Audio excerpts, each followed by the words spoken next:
How to unlock any Xiaomi, Redmi, or Poco device in MI Assistant mode, you will be learned in this video. This is in my client PC.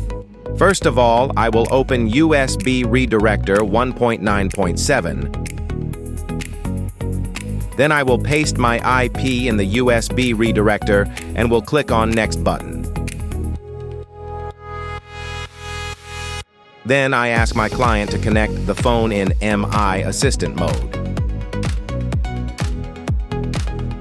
After that, I will do the process in my system. It will take maximum 2 to 3 minutes.